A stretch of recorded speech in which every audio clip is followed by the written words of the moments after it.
Darren. Cheers.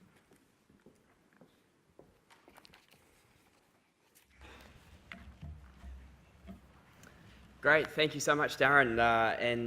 Sorry, is my mic coming through here? Brilliant. Okay, thank you so much, Darren, and thank you so much, ladies and gentlemen, for being here today. Really, really appreciate it. It's great to be here in Wellington. I don't get here very often, so whenever I get the opportunity to come to Wellington and spend some time, I always jump at it. So really, really appreciate the opportunity to speak here today. I've got to admit, when I first got the invitation from Darren to speak at this conference, I wasn't quite sure whether to accept or not. Leadership and culture and building world-changing workplaces, it hasn't historically been one of my greatest strengths. I'd probably go a step further and say, it's actually been one of my weaknesses in business so far. So when writing this speech, I thought about coming up here and spinning a whole bunch of kind of yarns about, everything I've learned myself and sort of making myself out to be a bit of an expert in the space. But, I thought I'd come up here and be authentic and real, and give you a bit of an unfiltered lens and a behind-the-scenes look at some of my early lessons as an entrepreneur building culture and workplaces. I decided to step up for this challenge for one reason. Over the past year, I've obsessed about this very topic. I've traveled around the world interviewing some amazing business leaders and made it one of my personal missions to learn as much as possible about this very subject. And today I'm going to share some of those learnings with you. I guess just because it hasn't been a strength of mine in the past doesn't mean that I'm not trying to change that. Only a fool doesn't learn from their mistakes, and certainly I've learned from plenty of mine, so I look forward to talking about that today. So the title of my speech is going to be Lessons from a Total Rookie and Lessons from the World's Best, How to Build a World-Changing Culture. So I'm the rookie part, so I'm going to share 6 of my greatest lessons so far, and I do not pretend for 1 minute that I've sort of mastered this or managed to build a world-changing culture in my team, but there are a lot of lessons that I've picked up along the way, sort of on my journey to do just that. However, as I mentioned, I've also been on this journey seeking knowledge and interviewing some of the world's greatest people, and I've had the great honor of sitting down for an hour at a time talking to some of the greatest people leaders on the planet from some amazing companies and talking to them more about how they've kind of mastered building world-changing cultures in their organizations. So I'm going to share some of those insights from the 400-odd interviews that I've done so far. So what I can promise you is that today's I'm going to be totally authentic, totally open. Some of the stuff I say probably, you may not agree with, but it's just lessons that I've learned so far. So I guess chapter 1, lessons from me as the rookie. If there's one thing I've learned, probably it's that most of the time as leaders, no one really knows what they're doing. I think as much as people pretend to know what they're doing and allow themselves to believe that they know what they're doing, really half the time people don't really have a clue. Most days I wake up thinking, how am I going to, achieve this goal or avoid this situation destroying my entire business sometimes, but that is okay. I think we're all on a journey to become better and be better, and it's okay to trip up from time to time, particularly when we're in a world that's changing so fast, and I certainly have. So the first lesson that I've definitely learned is that culture equals performance. The reason we talk about this fluffy stuff is ultimately because it drives results. We don't create fun work environments and put on epic Christmas parties and set up table tennis in the office, to waste time and money. We do this because it drives results. Fun work environments, they stimulate creativity, they drive productivity, and help our team to build deep and meaningful relationships with each other. And that is all about driving performance. I remember when I first founded Unfiltered and Unfiltered, I didn't really think culture was that important. I didn't even understand the correlation between that and results. All I cared about were the results. People coming in day after day and killing it in their role. I expected performance and didn't really understand that the work environment itself would actually have a huge impact on that. At that time, Yuki, my co-founder, and I, we had one full-time staff member who wasn't really performing. She was mid-40s, a mother of 2, and definitely not really crushing it in her sales role. Lacking motivation, leaving the office every day at 5:01. Yuki and I were working till midnight and naively wondering why she wasn't doing the same. And back at that stage, we didn't really realize, a lot of the stuff that we've learned over the years. The truth is that there was no real culture for her to be a part of. It wasn't a fun office environment, and that lack of culture meant that our only employee wasn't really engaged with what we were trying to do. So I remember I flew to Sydney and interviewed a guy called Richard Bell, who was a young Australian business leader who was the general manager at the time of the Entourage, which is Australia's largest community and educator of entrepreneurs, of about 350,000 entrepreneurs in their membership network worldwide. Today, Rich is actually the CEO of Unfiltered, which I'll talk more about later. The Entourage was named 4th best place to work in Australia by BRW magazine, and Rich helped me understand one thing really, really clearly. As I say, the reason culture is important is because it drives performance. If you build a high-performance culture with a strong purpose, vision, mission, values, or whatever structure you use, this stuff is ultimately about commercial results, about being able to drive performance, hit KPIs, and excel at what you're doing. It's all for the purpose of that. And after learning that, I've never looked at this stuff the same. I've taken it a lot more seriously. It's not fluffy. It's absolutely vital if you want to win in business, and it's critical that I start on this point. Lesson number 2 for us is that vision, mission, values, whatever we call them, are our old school way of looking at it.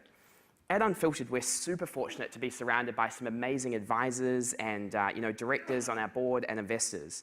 And on our board of directors and as investors, we're extremely lucky to have Rob Fife, the former CEO of Air New Zealand and the chairman of Icebreaker, in my opinion, one of the best people leaders New Zealand's ever seen.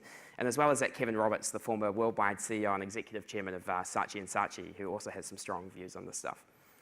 Our board obsesses about leadership, about growing businesses fast, about innovating like crazy and trying to kill it on the global stage and stopping at nothing to win. And if we want to win, it's time we accept that vision, mission, values are old school and boring and not really that inspiring.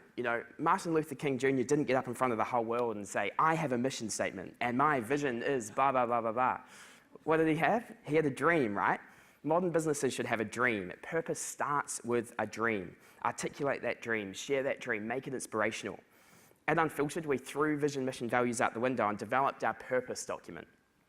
Our purpose is made up of dream, spirit, focus, beliefs, character, and our greatest imaginable challenge. It starts with a dream. Our dream is to inspire business brilliance and be admired as the best business learning platform in the world. We try and be perpetually optimistic in everything we do, all for the focus of driving fast business learning. When we employ people, everything we do, we try and be impactful, inspirational, disruptive, fast, brave, fun, open-minded, and entrepreneurial. So this stuff here has been absolutely vital, and I'm talking about some applications of that in my next point, which is always, always, always hire on culture fit. And I cannot stress this enough as a lesson for me. This has perhaps been the single biggest lesson I've learned as it comes to building culture and driving a high-performance team. Out of the 400 or so business leaders and entrepreneurs I've interviewed, this is perhaps the thing I hear the most as well. And I'm going to talk more about that later, but the greatest companies really do hire on culture fit. People are everything, and people must fit in with the culture you're trying to create. It's so, so important. I can't tell you how many times I've gone and raced a hiring decision because we urgently needed someone in that role, or we wanted to fill it before we flew back to the US, or they sold us on why they were the right person, when deep down we didn't believe that they were the right culture fit. And I can tell you that every single time that's been a disaster, every single time. In the early days, when we didn't really have a culture though, it was really hard to know what we were hiring against. What is our culture? How do we know whether people fit within that? And now it's so much easier because we can refer back to this document, We know what our character is. This is what we're trying to do, and this is who we are as people. So when we hire people, literally we see whether they're impactful, whether they're inspirational, whether they're disruptive, fast, all of the things I mentioned. As well as that, do they believe in the same stuff that we believe in? Do they believe that traditional business education is slow, outdated, and ripe for disruption? Do they believe, that every aspiring entrepreneur in the world should have access to the world's best business advice? All of this stuff is critical when we're hiring people, and I can assure you that if we meet someone now and they don't get past some of these things, we just end the interview right there. This is like the number one thing for us, our purpose, and people have to align with that. The next lesson has been to lead from the front. And this is pretty straightforward, but I think it's sometimes easier said than done. As leaders, we must always lead from the front, and it's so vital, and I definitely don't pretend to have mastered this yet. And it's funny because this lesson first came to me from my dad, who died in a plane crash in Fox Glacier in 2010. He always said it, you've got to lead from the front, my boy, you've got to lead from the front. As a skydiving instructor in Fox Glacier, Dad would never ask his team to do something he wouldn't do himself. When the first plane would take off at 5:30 in the morning, Dad would be on it. When the team had been skydiving for an entire month without one wet weather day to see their family, Dad would be there. He was the first man up in the air, and he was the last man on the ground every single day. And the reason that leading from the front is so important is because we cannot expect our team to do certain things if we're not prepared to do that ourselves. At his peak, my dad was doing, I believe, up to 12 tandem skydives a day, packing every single parachute in between. So that means flying up to 12,000 feet 12 times a day, every time with someone weighing up to 100 kg strapped to the front of you, jumping out of the plane, landing, driving back to the airstrip, packing the parachute, which is a workout in itself, and then doing it 11 more times, day after day after day. Industry standard, people might do 5 to 8 tandems a day, and generally at these skydiving companies, they'll have professional packers, so people who come in and pack the parachutes for the jump masters. But at Skydive New Zealand, everybody did it themselves, but they all loved it. They absolutely loved it. The culture was like family, They worked together as best mates, they played together, they went on holiday together, they, went out to dinner together every night, and that's because as the leader, my father was always there, always leading from the front. So that's been a fundamental lesson for me. And I know I've often failed at this myself. I remember when our second employee came on board as a videographer and an editor at Unfiltered. The first week in the role, we had our interview with Sir Richard Branson over in San Francisco. And we're in Auckland, we're a small team, there are about 5 of us, and I'd been working towards this moment for so long, It had literally been my dream to interview Richard Branson. And I said to this new employee in our team, well, why don't you come with me to San Francisco to interview Richard Branson? He was from the UK, so he obviously loved Richard Branson, and he was super excited about the opportunity. And as we turned up at Auckland International Airport, I had a recognition upgrade on my system, and I decided to process an economy to premium upgrade with Air New Zealand, knowing full well that wherever I sat in the plane, I was going to pop some sleeping pills and knock myself out for the entire flight, so I arrived ready for the interview. So I sat in premium economy, our new hire was sitting in economy and slept for the whole flight. Now, 15 months later, 15 months, in August 2017, our CEO, Rich, asked to meet with that employee because he seemed a bit down and, it seemed that he was a bit upset about something. And Rich took him into the office and said, mate, what's your problem? And he said, Jake is my problem. And Rich said, why? And he said, well, he's constantly traveling the world, from New York to Hong Kong to London to Fiji and Los Angeles, and it seems like he's never working and constantly expects, everybody here to work hard, and he's always on holiday. And he explained to Rich, that it's impossible for him to motivate his team within the larger team when it seems like, the boss or the leader, whatever you want to call, is on holiday all of the time. But then the employee said something that really amazed me. He said, when Jake and I flew to San Francisco in May 2016, he sat in premium economy. He said, it was 5 days into the role, he wanted to get to know me and sat in a different part of the plane. And that struck a really deep chord with me, because I literally just wanted to sleep. It was, I was going to take sleeping pills, as I mentioned. I wanted to arrive rested for the biggest moment of my life. It was definitely not about trying to be better or trying to, slap him in the face for whatever reason. It was literally just me wanting to sleep. But he remembered this 15 months later, had never mentioned it to me, never mentioned it to the team, but 15 months later brought it up with the CEO as an example. He'll never forget that, and it definitely taught me a big lesson about what people perceive. Because, of course, employees don't see the stress that you suffer from as an entrepreneur, whether that be having a financial crisis meeting with the bank the day before Christmas, or the board meeting you're expected to attend at 3 in the morning because you drew the short end of the stick with the time zone conversions, or, some angry journalist ringing one of your investors and threatening to write an explosive story for no reason at all. No. All the employees see quite often is you, drifting BMWs on the ice, or, eating at flash restaurants or flying around the world. And I think as leaders, we need to be super careful about this image that we create. It reminds me of this image here, right? It's like the old iceberg. People only see the top. They only see the success or the fun. They don't really see the fail, the sacrifice, the persistence, disappointment, hard work, discipline, dedication, all of that stuff that comes into it. Rob Fife, when he was at Air New Zealand, used to spend 1 day a month in random jobs, handling bags, helping the flight attendants, checking people in, cleaning the toilets. Austin McCord, the CEO of Datto, one of America's hottest unicorn startups, doesn't have a special park. He drives a humble car, despite the fact he's personally worth over $500 million and always tries to be accessible. Nigel Morrison, the former CEO of SkyCity, used to have a lunch with his team every single month, up to 30 people from all over the organization to pick their views, hear their views, pick their brains, I should say, and be truly accessible to his team. Leading from the front has been such an important lesson for me. Next one, and this one might be a bit controversial. Employ people you really like. Frankly, I don't believe I'm talented enough as a leader to excel at leading people I don't really like spending time with on a day-to-day basis. And I remember one day in particular at Christchurch Boys High School when I was head boy, I had a massive falling out with the teacher over something really, really silly. I was year 13 at the time, we had an argument about something, and we were in the entrance hall of the school at a busy time, I think it was at lunchtime, and she screamed at me in front of my peers. This is why the boys say you're a great organizer and a shit leader. My shortcomings in this space started quite early, but the reason why some of my peers would have considered me as a shit leader at school, I think, is because it was probably true. Many of my peers, I didn't probably give the time of day to because, frankly, we didn't really get on. I was at boarding school with many of these guys, and to be honest, they bullied me on the day-to-day. My fellow prefects were first 15 rugby players. I was a badminton player. They would go out on the weekends. I'd sit up and write goals late into the night. Whatever it was, we were different. And it's not that one was right or one was wrong. We were just different, and we didn't gel. And as a result of that, I suffered from quite a hard time at school. One of the biggest reasons I decided to forego college, and launch a startup was because I knew that if I went and studied law and commerce and whatever, I'd end up stuck in an environment spending time with people I didn't like. I'd learnt this from school, and I wanted to have absolute freedom in my life to spend time with people I enjoy spending time with. And I know this sounds idealistic, but as someone who wants to have freedom in all areas of my life, the first thing I'll do when I hire someone is sit down and work out whether I like them or not. And if I don't, I literally don't go any further. And I know that might sound like you have to be pretty choosy, but I'm not that hard to get on with, I'd hope. So generally I can get on well with a whole variety of people, but life's too short to surround yourself by jerks. And I think, if you just don't like someone, there's no point having them in your team. I was talking off stage yesterday with somebody, and we were saying how work is the place you spend the most of your time, right? You probably spend more time at work than at home if you consider sleeping. You're not actually awake at home, right? You spend most of your time at work, so you may as well be surrounded by people you actually like and enjoy spending time with.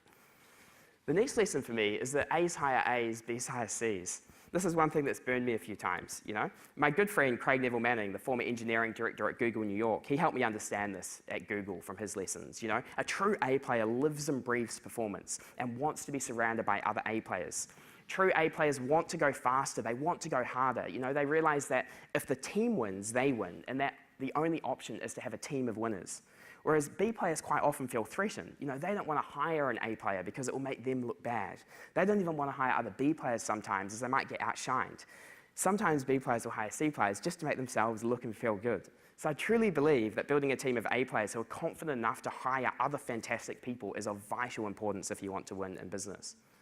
Last couple of lessons for me personally is that attrition is not necessarily a bad thing, and it's taken me a while to understand this. Unfiltered has historically had, a pretty high staff turnover. We're 2 years old, we have a team of 11 people right now, and I can think of about 9 full-time hires who are no longer with us. 9. That's quite a lot for a team of 11, right? And only less than 2 years old. And I used to feel terrible about this and think it was a massive failure. And while there's absolutely no denying that not hiring the perfect person straight away is inefficient, there's no denying that. High attrition, I think, also shows a total commitment to get the absolute best people on the bus. As our purpose, our dream, our spirit, our focus, our character and greatest imaginable challenges become clearer and clearer, so has our culture. And therefore, if somebody doesn't fit into that culture, nobody wins by having that person around. They don't win, you don't win. There's a perfect place for everybody. And if it's not within your organization, then I challenge you to think whether they should be there in the first place. I think I've learned to never give up on a relentless search for the very best people in the world. I remember Richard Bell saying at the Entourage, which was 4th best place to work in Australia, they looked at attrition as a positive thing. Atlassian was named 2 days ago by Hired as the 7th most desirable tech company to work for in the world. 95% of those who work there are proud to tell other people that they work there. They're up against SpaceX, Google, Tesla, Netflix in the survey. In the first few years, Atlassian founders Scott Farquhar and Mike Cannon-Brookes turned over their entire executive team 3 times. The entire executive team 3 times. Attrition is not necessarily a bad thing. It shows a relentless pursuit for excellence and the best at all times. And the final lesson from me would be, don't let your own ego get in the way. Finally and vitally as leaders, I don't think we should ever let our own ego get in the way of making the best decisions for our business. When I started to spend months and months at a time up in New York filming interviews for Unfiltered, I realized that I absolutely sucked at remote leadership.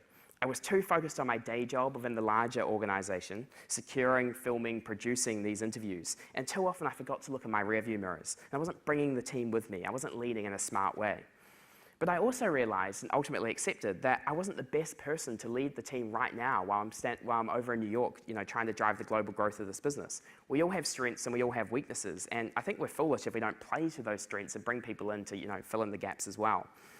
As a 21-year-old standing down as the CEO of the company you founded is tough. I get asked on the weekly why I did it. People instantly presume it was because we terribly failed, or maybe I was pushed out, or whatever premeditated conclusion they may draw. But I'll tell you why I stepped down as CEO with a totally unfiltered lens. I sucked at leading from afar. I didn't enjoy it. I was too focused to give my team the attention they wanted and deserved, and I knew someone could do it better than me. So I got over my own ego. I brought in Richard Bell, who was the CEO of The Entourage and now CEO of Unfiltered, and he's much, much, much better at it than I am. I'm only 22, I'm learning every day, and it's great to be able to have other smart people around who I can learn from, and that's certainly been a massive lesson for me. You know, we cannot be the best at everything. So, ladies and gentlemen, that's that for me. That's 8 lessons that I've learned as a rookie leader. 8 massive lessons. I definitely don't pretend that I have all the answers, and I definitely don't pretend that maybe all of these are right and that they're going to fit with your organization. But for me, these have been 8 lessons that I've learned so far. You know, what I can say is that I'm on a never-ending journey seeking the best knowledge, you know, in terms of this space, and I really, really want to learn as much as possible. I stand here today, you know, humbled to have spent time with some incredible people in this space, and I'm going to share with you those 10 lessons, sorry, I should say 8 lessons, I believe, from an absolute rookie, sorry, not from a rookie this time, from the world's best to finish off. So, no filter, totally authentic, all direct from the coalface.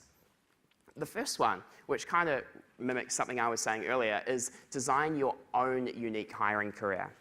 Earlier in my talk, I explained how we obsess about culture fit, you know, and we hire based off culture first and foremost. This has definitely been a very consistent theme that comes through, but most companies have their own very specific hiring criteria, you know. It's highly designed and it's absolutely critical in all their hiring decisions.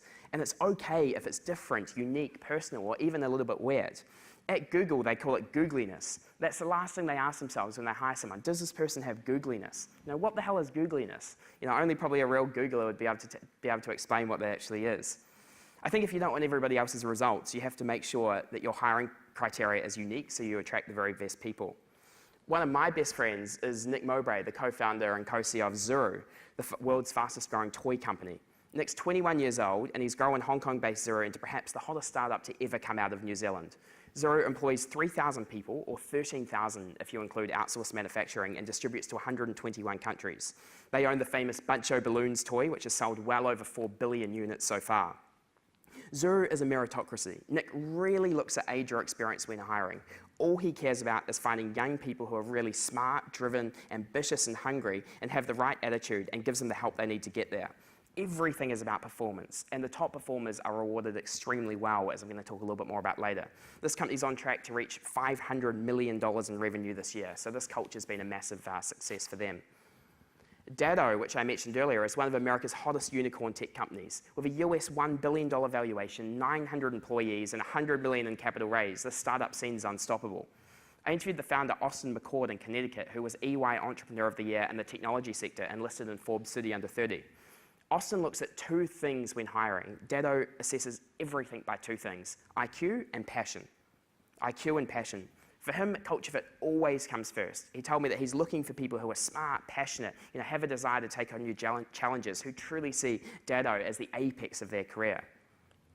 Taboola was founded in July 2007 by Israeli-born Adam Singolda, and today is the world's leading content discovery platform, serving 360 billion recommendations to over 1.3 billion unique visitors per month across publisher sites such as Fox, NBC, New York Times, Bloomberg, and Business Insider.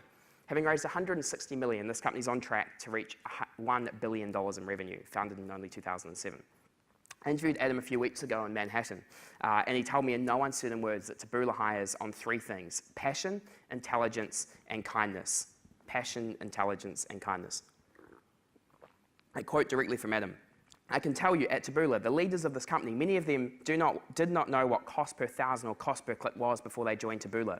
And now they're people that could be the best executives in my competition and the biggest companies in the world. Before my head of revenue joined Taboola, he was a chef, right? He cooked for a living. Again and again and again, this comes up. Culture fit when hiring always comes first. So if you want to build a world-changing culture, sometimes you have to chuck the experienced CV out the window and hire the passionate and hungry kid. Culture has to come from within. I think one of the single biggest mistakes that I've learned that companies can make is to design culture from the C-suite and present it to their employees. The culture has to come from within. I see this time and time again. Eric Ryan is one of America's most successful serial entrepreneurs. He's the founder of Method and Ollie. He sold a company for $130 million and he grew it to the 7th fastest growing privately held company in America. I quote directly from Eric. When we started the company, we never said, here's our mission and here's our values. We had a very general sense of who we wanted to be and where we wanted to go. And then we hired those people. And then we waited several years before we really defined those values and we allowed them to come from bottom up, not just top down. And that, I think, takes you to a place where you wouldn't imagine yourself. But it also makes it so much more authentic and so much more likely for culture to get behind it.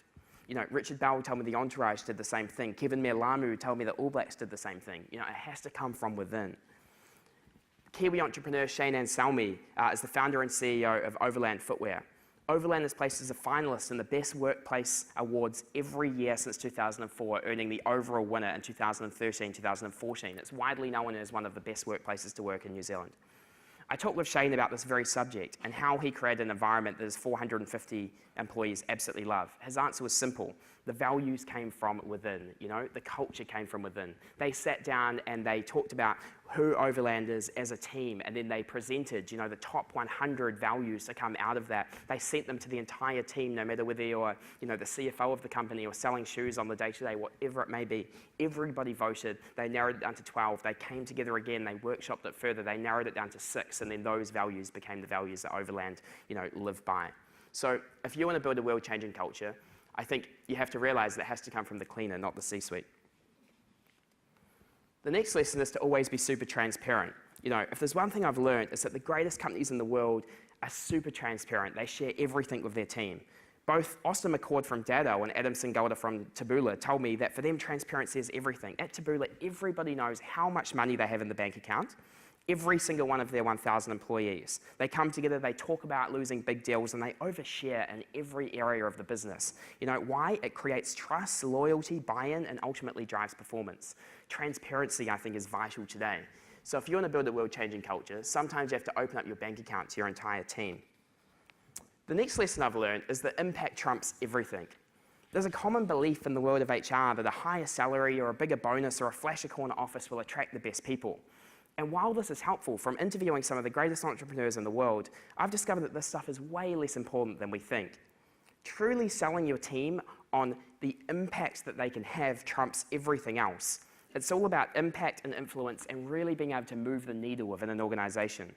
Austin and Adam from Datto and Taboola explained to me that, you know, people are motivated by this more than they ever expected. And if you're small, you have an advantage because every hire, every new person that joins the organization truly can have a huge impact on the direction of your company. And one person can really make a big difference. And I think this opportunity gets people incredibly excited.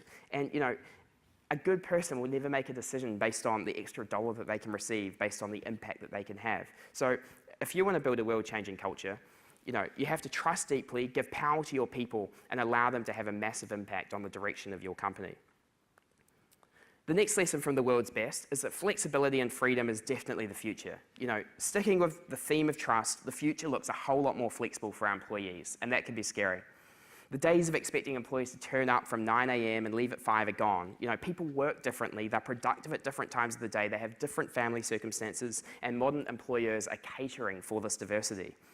And this means that we as employers have to trust our team deeply. We have to give them plenty of leash and you know, laser focus on results and performance, not hours. You know, not the amount of time people are there. It's got to come back to results. Not accepting that one size doesn't fit all in today's world is pretty dangerous and I think a massive risk to take. Because you can bet, you know, competitors in the world, they are creating these modern, futuristic workplace environments. And if you don't keep up with that change, people will want to go and work elsewhere where they can actually have a better life. Craig Neville Manning, who I mentioned from Google, he was the 150th employee at Google. He founded Google's first remote office in New York City, convincing Google founder Larry Page to give him the freedom to move to New York to expand Google across America. When I interviewed Craig at his beautiful apartment in New York, he explained Google's 20% time to me.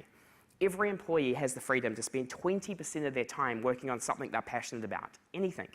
Why? Because it encourages, you know, creativity, it stimulates ideas, it makes people happy. Google is well ahead of its time, as we know, but this is something that they've, you know, lived and breathed by.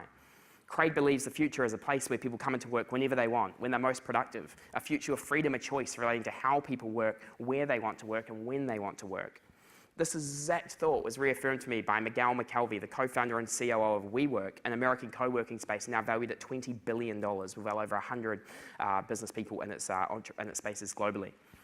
Austin McCord at Datto also believes that the world is becoming more and more employee-centric. In his words, companies are understanding the only thing they have is their employees. Otherwise, they're just a bunch of crap in a space. Sir Richard Branson, he explained to me about Virgin's unlimited leave. I look at that decision even as a company of 11 people, and we're trying to modernize our work environment, and they have 71 employees and offer unlimited leave to all of them. Imagine the guts you would have to make a decision like that. And more than guts, imagine the trust you would have that people aren't going to abuse that. So if you want to build a world-changing culture, sometimes you have to take the risk that 71,000 people are trustworthy enough to set their own schedules. The next lesson from the world's best is incentivize like crazy. The best companies in the world realize that people are driven by incentives and they incentivize like crazy. In today's world, while we might expect more from our employees, we're also giving more as well, right? Sorry, I'll rephrase. And while we might be giving more to our employees, I think we're also expecting more as well. Technology means that we're always on, right? We're always on, and we expect our employees, I think, so often to be always on as well. We expect everything now and expect total dedication. And to be honest, I don't think that's entirely unreasonable at times when we are giving a lot more and striving to create these flexible, free work environments where people can, come in when they want. But where companies fall over is I think that they don't share the upside which they've created by the insane work of their team. And I think this is a dangerous pathway. Nick Mowbray from Zuru was explaining to me that Zuru splits a percentage of their profit with the top performers, and it's definitely not an equal split, right? The top performers are rewarded like crazy, and Zuru is looking for further ways to formalize the structure by creating the top 10 in the company that's ranked, and they actually pay different amounts of profit to those people depending on KPIs, sales, vision, mission, values fit, whatever they may be following. That is competition, and I think people are driven by that in today's day and age. They're driven by incentives. Other world-changing organizations operate an employee share scheme. As Adam Singilda from Taboola explained to me, every single employee at Taboola has equity. Every single employee. They have 1,000 people. They're a high-growth startup, and they give equity to 100% of them because it differentiates the employees as partners. And people, when they're partners, they're more loyal, they operate differently, they're prepared to put in the longer hours, right? Datto operates a similar model.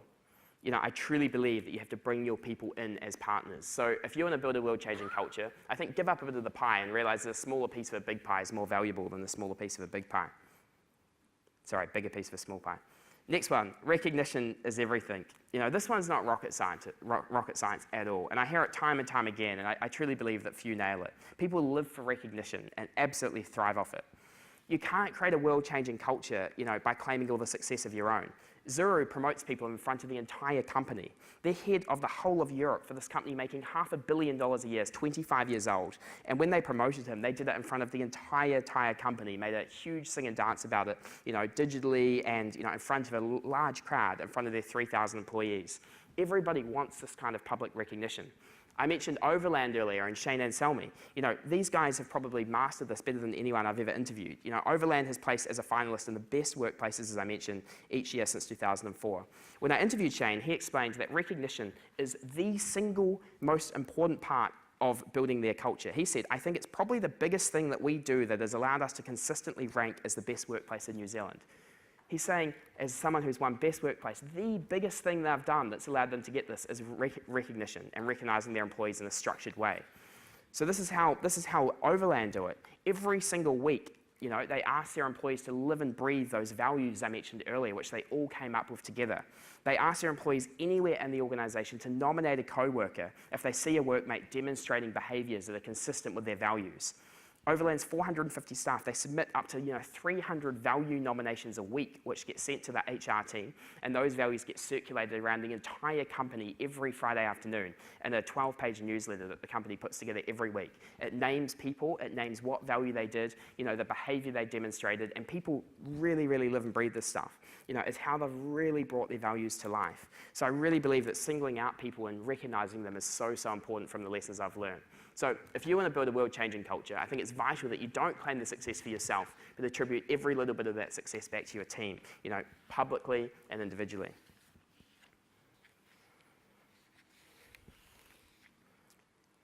Last few lessons, a powerful social mission drives culture.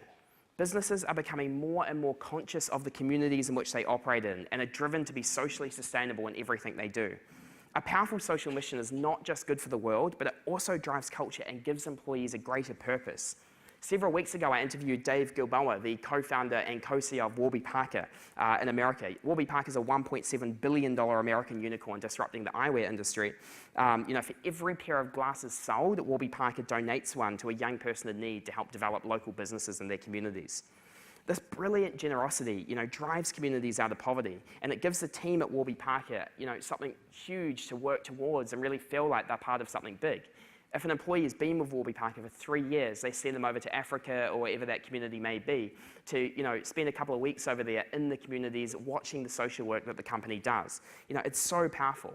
Eat My Lunch is a brilliant New Zealand example doing just this, despite the negative publicity I saw they very unfairly received the other day by News Talk ZB. This kind of social responsibility is vital in 2017. People are becoming more and more driven by purpose and not just profit, have a desire to do good in the world and work towards a greater goal. And companies of this kind of social mission win. They win on marketing, they win on PR, they win on a sense of responsibility, and as well as that acquisition of talent. So if you want to build a world-changing culture, sometimes you have to give up a slice of your profit to make the world a better place. From the world's best, this may sound simple, but onboarding is absolutely critical. This one thing that never ceases to amaze me is the correlation between properly onboarding a new hire and the long-term success of that person in the company, and I hear this time and time again. I truly believe so many people skip over this, and it's so important. Eric Ryan, the founder of Method and Ollie, has developed a concept called rookie cookies. So when a new hire starts, they have to bake their own cookies, right? They can't buy them, they have to bake their own cookies. They give them the half a day off to go and do that, and then bring them to work and sit them on their desk. Then they send an email to the entire company and say, rookie cookies are sitting on my desk. And everybody comes past during the day, takes a cookie, has a conversation. So it's a great way for new employees to meet the entire team and build relationships in a play and friendly way, right? Something like that doesn't cost money, but it can make a huge impact. Emma Isaacs is the founder and global CEO of Business Chicks and one of Australia's greatest entrepreneurs. She's grown this company from 250 members to 35,000 in just 7 years. They have 120 annual events with the likes of Sir Richard Branson, Bob Geldof, Jamie Oliver, helping women entrepreneurs achieve their dreams. They've raised over $12 million for charity. Business Chicks perhaps has one of the best onboarding processes I've ever seen, And the first day when a new hire arrives, their business cards are there, their technology is all set up, they have absolutely all of their equipment, all the basic stuff. But as well as that, they get a massage on the first day, they fill in surveys on whether they prefer red or white wine, they specify their favorite birthday cake and what the ultimate reward looks like for them. They truly make every new hire feel like they are at home within the organization. Another business which leads the world in this space is a San Francisco-based company called Soma, which is trying to hydrate the world. They've been voted one of the 25 companies that will change the world by Inc. magazine. Week 1 starts before the new employee actually arrives. A series of emails, basic tutorials on the company, getting them properly set up on the technology, introducing them to the right people, all the basic stuff. As soon as they arrive on the first day, there is a gift on their desk which represents a core value. And that occurs every day for the first week. So for example, one of their values is health. So there might be a free gym membership for the new hire sitting on the desk on the first day as a value, as a gift to bring that value to life. Or one of their values is giving. So the founder might make a donation to their charity of choice, Charity Water, by the founder to honor the new hire, to represent that value of giving. This truly brings their values to life with new hires because integrating new hires into culture can be so hard, and this is one way that they do it. And finally, Taboola, Adam Singolda, who I mentioned, has taken this to a whole new level. They've developed Taboola University, a very, very, very structured, very fun way to induct any new hire into their organization. And with 1,000 employees, it'd be easy for Adam as the founder to, not truly get to know his employees. It's so easy to become removed when you're the CEO of a large company like this. But Adam attends the last session at every single Taboola University. So he gets to meet every new hire, interact with them, get to know them, So it's a great way for him as the founder to meet new people. So if you want to build a world-changing culture, always remember how scary your first day at school was, right? And how important that was in the big picture of things. The final lesson from the world's best is to invest in an epic workplace environment. And it's a very simple one. All of the stuff I talk about, I truly believe that modern companies have to invest in this stuff, and it will cost money, but that's just part of it. Investing in an epic workplace environment and taking a hit on profit to build a world-changing culture is absolutely vital if you want to win in today's day and age. The excuse that it costs too much money, I just don't think really cuts it. Business Chicks is a small business in comparison to many of the billion-dollar companies New Zealand has. Yet they have a chef that comes in on a weekly basis, a massage therapist who comes in every week, team yoga classes, team medication, no one works on Friday afternoons, and they've managed to design this ultimate employee experience. Zuru feeds everybody with 2 meals a day and entertains the troops with pool, with table tennis. Google offers free food, baristas, nap pods, on-site massages, a game room and a gym. Mike Del Ponte from Soma frequently surprises his team, takes them wine tasting, takes them snowboarding. Not all of the stuff we can do, of course, otherwise we would go bankrupt, but we have to design our own unique culture. And I think a part of that is actually investing some of our profit into making a truly great workplace environment and just accepting that the effect that that's going to have on the bigger business is going to be bigger than spending that investment up front. The best companies in the world, both big and small, are investing in this stuff. So if we want to remain, competitive for talent, I truly believe that we have to do this too. But it doesn't have to cost a fortune. I mentioned the rookie cookies as an example. What a cool idea that is. As a way for new people to meet each other. Cisco has developed something called 10 Moments That Matter, which I learned from Samantha Gadd from Humankind. I think there's a couple of Humankinders in the room today here.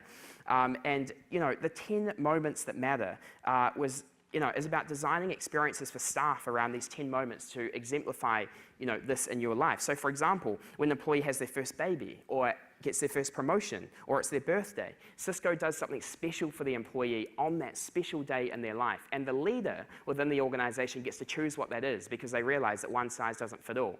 So maybe for me, when I get my first promotion, I absolutely love, going out to my favorite restaurant, and Cisco, my boss, might take me for a meal there, or maybe somebody else likes to, have a day off work, and maybe they get a day off. So Cisco develops these 10 moments and then tailors experiences to their people around those moments.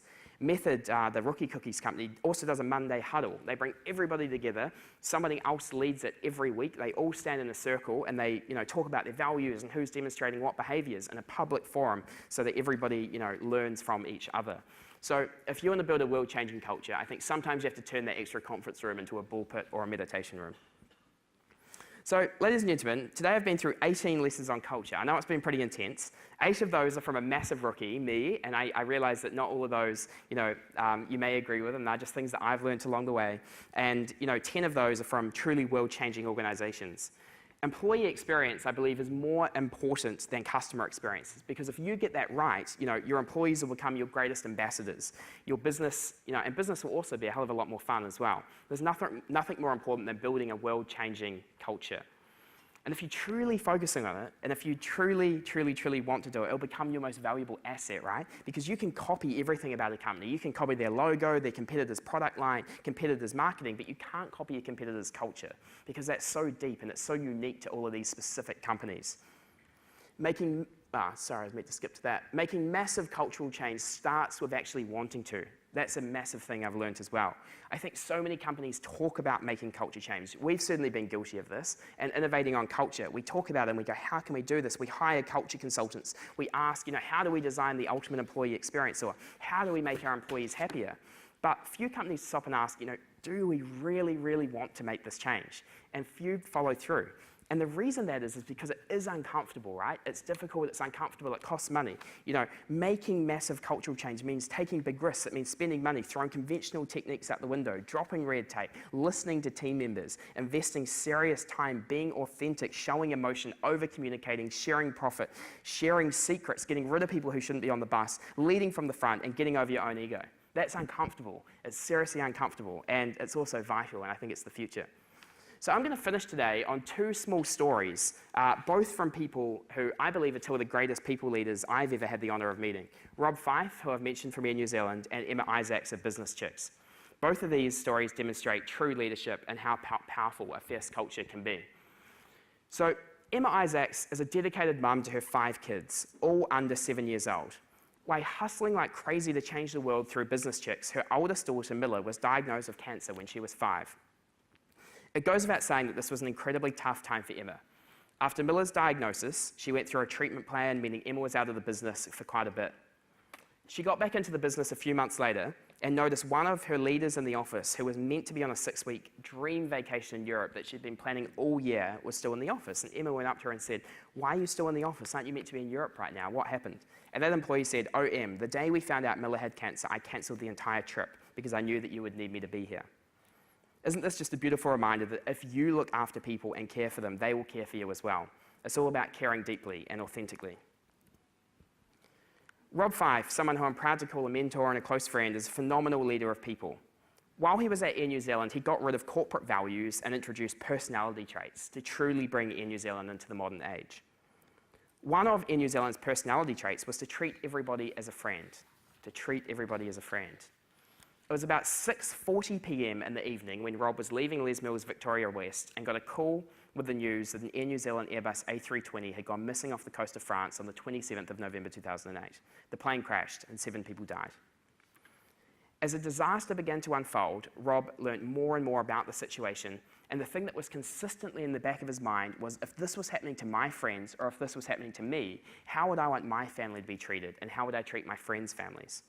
That drove everything he did. We all remember how human he was during that time, how compassionate he was. At one point, he leant over and wiped a tear off a woman's cheek on live TV who had lost a loved one. They built a special bond, and he attended her mum's funeral several years later. All of this was driven through the personality trait that Air New Zealanders should treat everyone as a friend. That is leadership, and that is culture, and that's how powerful it can be. Thank you so much.